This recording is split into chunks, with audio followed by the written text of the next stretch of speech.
सद्गुरु श्री ब्रह्मचैतन्य महाराज गोंदवलेकर यांचं प्रवचन 6 जानेवारी। नाम रूपाचा संबंध। नाम घेत असताना रूपाचे ध्यान आवश्यक आहे का? वास्तविक नाम आणि रूप ही भिन्न नाहीतच, पण नाम हे रूपाच्या आधीही असते आणि नंतरही उरते। नाम रूपाला व्यापून असते। राम जन्माला येण्यापूर्वी वाल्मिकींनी रामायण लिहिले आणि रामाने मागाहून जन्म घेऊन त्यात वर्णन केल्याप्रमाणे आचरण करून दाखवले। म्हणजे रूप अस्तित्वात येण्यापूर्वी नाम होते आणि रूप गेल्यानंतर आजही नाम शिल्लक आहे। देशकालाच्या पलीकडे जे कायम टिकते ते सत्य होय। प्रत्यक्ष आकाराला आलेली अनेक रूपे नाहीशी झाली तरी त्यांचे नाव टिकून राहते। म्हणजे नाम हे देशकालाच्या मर्यादेच्या पलीकडे असते, म्हणजे ते रूपापेक्षा जास्त सत्य असते।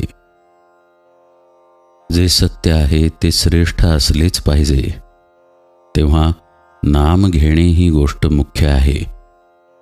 ते घेत असताना रूपाचेही ध्यान राहिले तर उत्तमच, पण ते तसे न राहिले तरी नाम घेत असताना रूपाचे स्मरण सूक्ष्म रूपाने असतेच असते।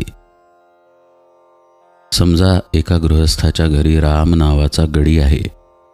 तो गृहस्थ राम राम असा जप करीत बसला आहे, पण त्याचे लक्ष राम रूपाकडे नाही, मनात काहीतरी दुसरेच विचार चालू आहेत।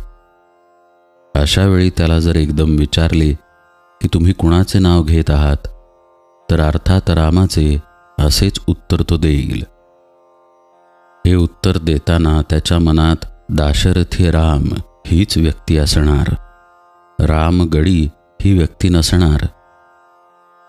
याचाच अर्थ असा की नाम घेत असताना रूपाचे ध्यान सूक्ष्म रूपाने आत जागृत असते। म्हणूनच रूप ध्यानी येत नाही म्हणून अडून बसू नये। नामस्मरण करण्याचा अट्टाहास ठेवावा, त्यात सर्व काही येते।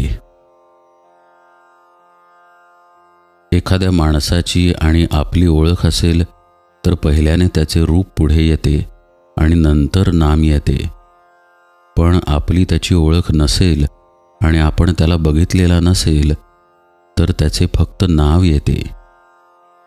आज आपल्याला भगवंताची ओळख नाही म्हणून त्याचे रूप माहिती नाही, परंतु आपल्याला त्याचे नाम घेता येईल। सध्या सुद्धा त्याचे नाम घेताना त्याची आठवण आपल्याला होते, हा आपला अनुभव आहेच। भगवंताचे रूप तरी निश्चित कुठे आहे?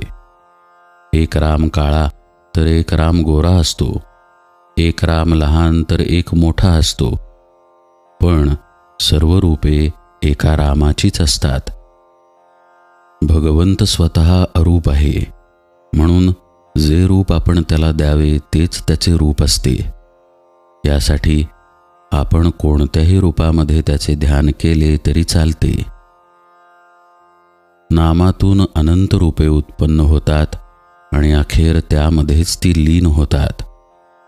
म्हणून भगवंताचे नाम श्रेष्ठ आहे।